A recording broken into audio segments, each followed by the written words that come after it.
They built a pool on my land, without asking, without warning, and when I tried to stop them, they threatened to take my title, fine me $100 a day, and send a lien to the courthouse. Problem is, I'm not even part of their HOA. That was their first mistake. It started like any other quiet coastal morning. I was sipping coffee from a dented tin mug, boots crunching over dune grass on the edge of my acre, just making sure the winter storms hadn't shifted anything. The survey stakes I hammered in years ago were still there, faded but solid. Then I saw it. Bent rebar, bright orange spray paint, and an entire backhoe idling in my sand. 30 feet deep into my property stood the skeleton of a community pool I never approved, and right in the middle of it was her, pink visor, matching lipstick, clipboard in hand, staring me down like I was trespassing. She strode up like she owned the earth. "You're intruding on association property," she snapped. "Deliveries are on the way. Please clear the site."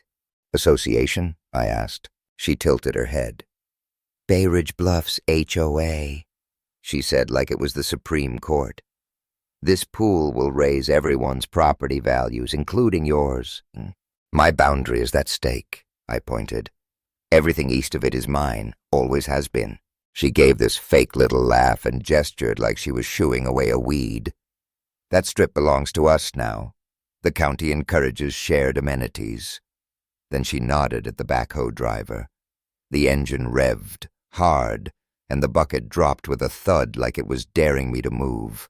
I didn't flinch. I just pulled out my phone and filmed them tearing up more of my land. That afternoon, a letter showed up in my cabin mailbox. HOA citation. A $1,500 fine for interfering with community development. Daily fines of $100 until I removed debris from the property, which apparently meant my survey stakes. And the kicker, a warning that they'd file a lien against my title if I didn't comply. I'm not even in their damn HOA. I called their management firm. They doubled down, said I owed a late fee just for calling after hours. I could barely get a sentence in. That night I couldn't sleep. Just laid there thinking about how fast a lie can bury the truth when it comes with a clipboard and a backhoe. Next morning I drove straight to the county records office, spent hours scrolling dusty microfilm and flipping through deed books with pages that smelled like the 1950s.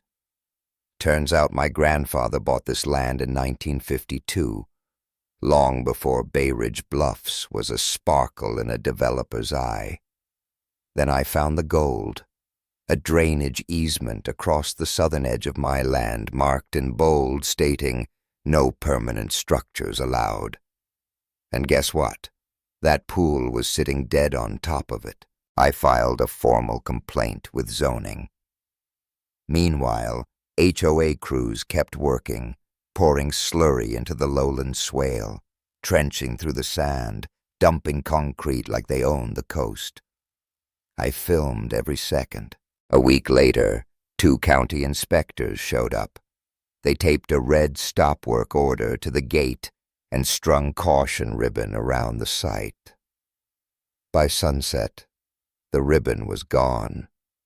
In its place, a provisional permit signed by someone claiming to be a licensed engineer, except the phone number listed was for a donut shop.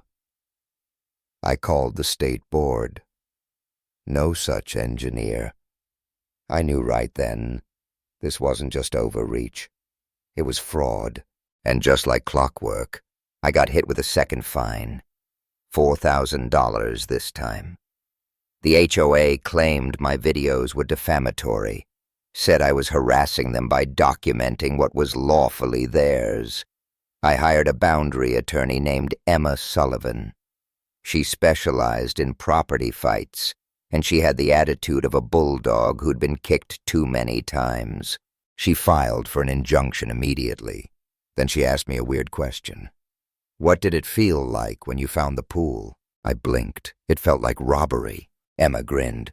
Good. Emotional distress sells. 2 nights before the hearing, a rusty pickup pulled into my driveway. Some guy in a dust mask leaned out and asked, "You gave the HOA permission to park next to your shed, right? Just for 1 night?" "That's a septic drain field," I said. "You crack it, you replace it. Permission revoked." He spat into the dirt and peeled off toward the pool like I'd insulted his mama. During discovery, Emma dug up internal HOA emails. One thread read, "If he sues, we'll just assess the rest of the street. He's only one man." Another revealed they skipped competitive bidding. Karen's cousin was the contractor. And yes, Karen was Pink Visor Lady's real name. When court started, Emma subpoenaed the engineer behind the fake permit. The cousin cracked in deposition. Said Karen had photoshopped the whole thing. Her name wasn't just on the HOA letterhead. It was all over falsified contracts and kickback invoices marked consulting. Day 1, the judge read the fake permit out loud. His voice thundered like Judgment Day. He froze the HOA's accounts on the spot. Day 2, the jury watched drone footage of concrete runoff flowing into the marsh. Day 3, the county filed their own lawsuit, environmental damages. The county's lawyer walked up to the jury and wrote 1,000,000 on a dry erase board. The court went silent. Karen's lawyer went gray. Their insurer pulled out the next morning. No coverage for fraudulent permits. HOA was on its own. Outside the courthouse, HOA residents were protesting their own board. Flyers were everywhere. Emergency recall vote tonight. At the clubhouse, someone threw a tray of brownies across the room. Then came the verdict. The jury awarded me triple damages for trespass, full restoration of my land, punitive damages, legal fees, and an injunction forcing the HOA to demolish the pool and clean the marsh. Total, just under $2 million. But that wasn't all. Because of the falsified permit, Karen's actions triggered criminal fraud exceptions. The judge referred her directly to the district attorney. Demolition began before sunrise. Excavators tore through fresh concrete while county officers documented every splash. Chlorinated water hissed into the sand. Trucks vacuumed slurry into tankers bound for hazardous waste sites. Locals brought out lawn chairs and coffee like it was a parade. One guy yelled, "Should have sold tickets." Then came the fallout. They'd poured over a fiber optic cable, now snapped. The whole neighborhood lost internet for 9 days. People working from home had to rent hotel rooms. The HOA treasurer resigned. 6 homeowners filed lawsuits. The city revoked the HOA's self-maintenance charter and annexed the neighborhood into public services. Their tax bills skyrocketed.